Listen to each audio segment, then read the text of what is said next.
my friends, how are you? I hope you are doing great. Welcome into another YouTube video. As always, my friend, I'm going to share with you what I have extracted from today's reading session. I hope, my friend, that you have watched the last video because it was about some suggestions that I have provided to you about how to get the most out of your reading session and to internalize and understand everything from the chapter meticulously and deeply and thoroughly. And my friends, today we're gonna jump to the first chapter from the book, How to Influence and Influence People. I really forget about the title of the chapter because it was a bit of a mouthful. But what matters the most is what I have extracted or picked up from the chapter. My friend, what I'm going to share with you will really change your attitude regarding human relationship because we will get rid or strip away. I don't know whether I've used here the word expression strip away to mean to move something layer by layer, something that we do daily, which is in our relationship, which is condemnation and criticism. And these two, my friends, are one of the worst things that you can do in a relationship because they really ruin it and damage it incredibly. And my friends, what I really like about this book is the author he provides countless examples that help to solidify the lessons and to understand them deeply. For example, my friend, this chapter is started with the story of a person who had been sitting on his car, and then a police officer had approached them and asked them about his driving license, which is uh, a normal request from a police officer. So this person he left his car and he killed this police officer with a cold blood without any reason. And then he go to his house like nothing has happened. And then when the police officers had surrounded his house and tried to get into and tried to smash the door and catch him, he was writing a letter that he's a really a good person and he would never hurt anyone. Can you imagine that? Just 15 minutes before, he had killed a person, a police officer, without any reason. And now he's claiming that he's a good person. I think what the author had tried to convey or explain from this story is that people they never condemn or blame themselves about their wrongdoings. They also provide justification about what they do, even if it is as pleasant as what this person had done. And it is not, my friends, related to criminals as we're gonna unfold in other stories or unpack in other stories.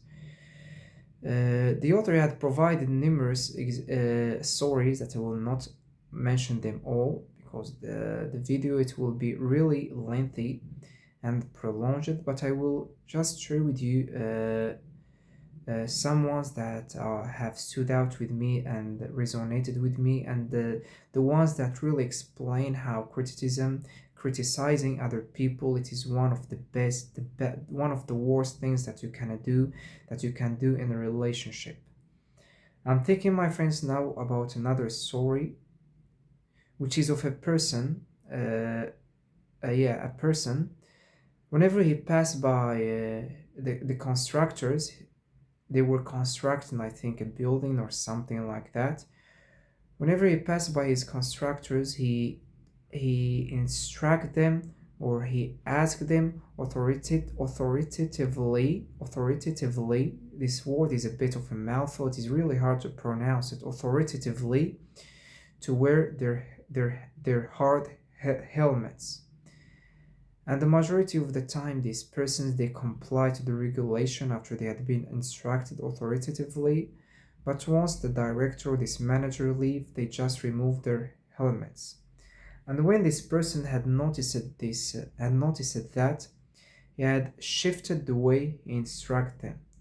And rather, instead of criticizing them or condemning them or talking with them in this bad manner, he switched he switched this attitude, and rather he started teaching them, he started instructing them gently, yes, gently, this is the right word, gently, by telling them about the importance of wearing their hard helmets and how it will save them if something fall onto them, a hard thing.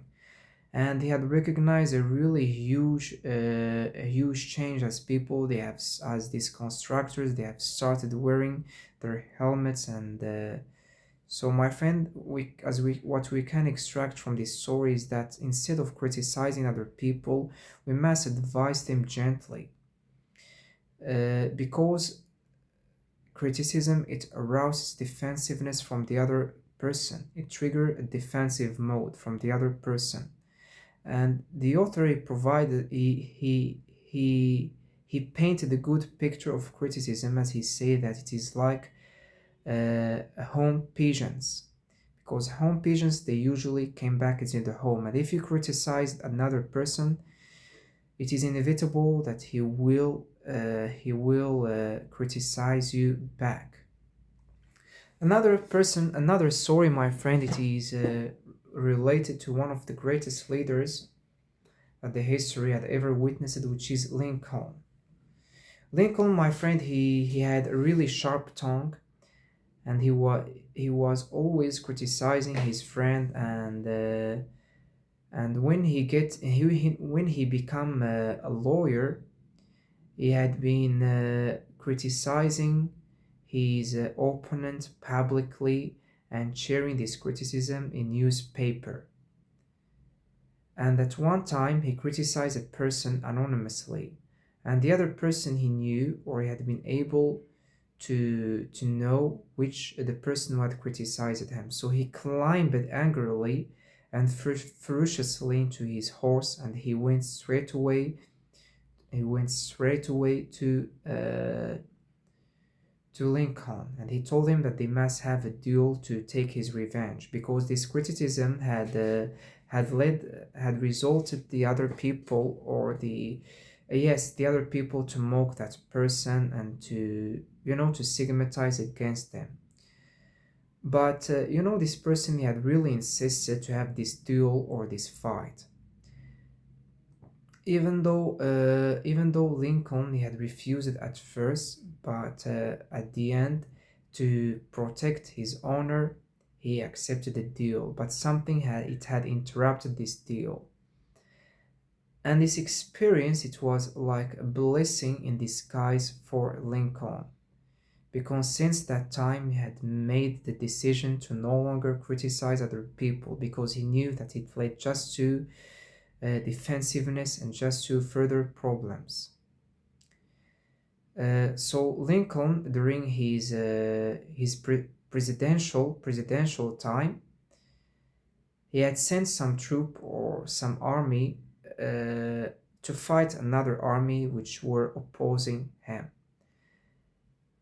And due to a storm and rain, his opponents, they surrounded, and they left, and in their way to their house or into their city, they were southern.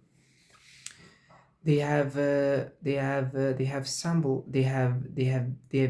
been unable to cross a swollen river. I think the meaning of the word swollen, which is a very high river, that you are unable to cross it.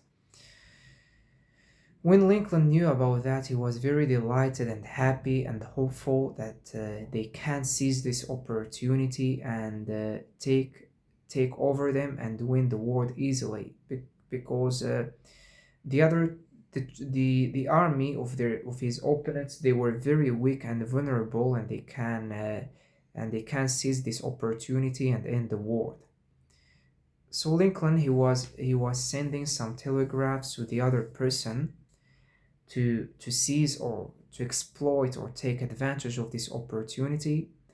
But the other person, he was really reluctant. I don't know whether I've used here reluctant correctly, but he refused, and he had been procrastinating on attacking this army.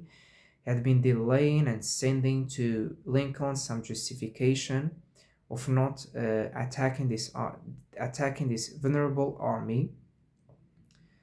But Lincoln had been sending telegraphs and insisting that they must exploit this opportunity. But to their but the river, it had receded, or its level it had lowered, and their opponent, they were able to just run away and yes, ran away and save themselves. So Lincoln, he was very frustrated, and that had really drove his nuts and make them very angry, because this was their only opportunity to end and to wrap up the war. I don't know whether I've used here the expression wrap up. It means to finish something. So my friends, Lincoln, he was very angry and irritated. So I must really get rid of this filler word, which is so I keep repeating it numerous times. Instead of saying so, I should have just pause and construct my thoughts and my ideas. Lincoln, he had crafted an email, not an email. During this time, there wasn't email. They were telegraphing each other as a mean for communication. He was writing a telegraph in where he expressed his anger and his resentment toward his general who hadn't acted in alignment with his instruction. But at the end, my friends, after Lincoln had died, they have found this telegraph in his office. That means that he didn't send it. Because as we have said that Lincoln, he had knew that criticism, he had learned the truth of criticism the hard way, that it led just to problem. Because if he had sent this email to the other person, it will just exacerbate the situation. It will lead to his resignation from the army, and it will not lead to any good things. And the author had suggested that Lincoln, he might have just get into the window, and he contemplated that or reflected on it, that if he was in his shoes, he would act the same way, because this general and all the army, they had witnessed a lot of blood and crying and wounds, and they were really mad of all of that. For that reason, they refused to attack, even though it was easier to defend, not defend, but to win the other army, because they were extremely vulnerable. So my friends, what we can extract from the story that had been mentioned by the author is that before criticizing a person, we need to put ourselves in their shoes and have a good understanding of their circumstances and why they have done something in the first place. That will enable us to, this understanding, it will enable us to avoid criticism, and rather to have to understand the other person and empathize with them. Because what I have understood from this chapter of the how to influence and influence people, that I will never criticize others, but in contrast, I will try to understand them clearly instead of just criticize them. And another essential thing that had been mentioned by the author is we should start by ourselves. We should criticize ourselves by all the bad things that we are doing daily before starting criticizing others. Because criticism is fruitless, it never led to any good result, as we have extracted from all these stories. The author had provided multiple other stories that I haven't shared with you because uh, they were not great stories, but they might have resonated with you if you read the book. But I think the one that I've shared with you are the best one, that drive to home why criticism is one of the worst things that really damage relationship. That's it, my friend. We have reached the end of this video. I hope that my my explanation of this chapter has come across eloquently and clearly. And tomorrow, inshallah, I will share with you what is left in the chapter because I haven't yet fully completed it. Thank you very much, my friend, for your listening. See you in another video.